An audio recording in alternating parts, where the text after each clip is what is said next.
so the title of this entire show is Plan versus Portfolio. And when I say plan, I'll call it, just because this is what we do, we have the SHP Retirement Roadmap. That's our planning process. We've trademarked and used for years. So when we say plan, that's what we're referring to. So plan versus portfolio. So just to make sure everyone's on the same page, Matt, Absolutely, when I say what's a portfolio, if we say, someone comes in, that's all they had is a portfolio, what does that mean?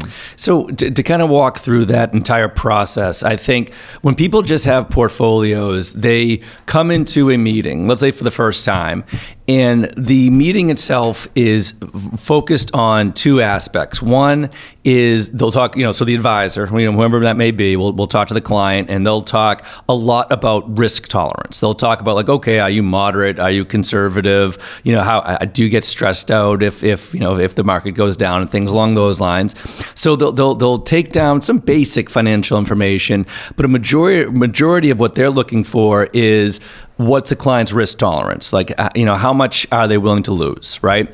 And then the second half, or the solution to whatever the client needs, or the client sort of expresses, so they're moderate or whatever, is then it's a complete focus on just the portfolio. Yep. So it's like, okay, we use this, these stocks, or we use these mutual funds, or we use these ETFs, or we use these combinations of them.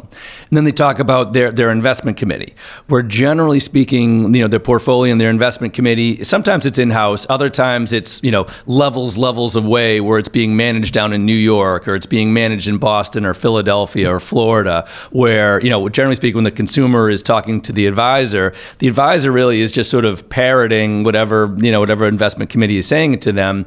And that's it. I mean, it's just like, okay, you're kind of removed. I mean, you kind of know what your money's moving and how it's working, but it's focused just really on the product. It's focused on as I said, on the ETF or the mutual fund or the stock and some far off investment committee. But that's it. And then they say, okay, and then they'll get them into whatever portfolio it is. And then every other meeting from that point forward is, okay, here's how your moderate portfolio has performed and moved up or moved down, and here's why, because the interest rates did this and the oil markets did that, and then all right, have a nice day. Yeah, and so if you're listening, I want that to be clear, because sit back for a second and think about, like, is that your plan?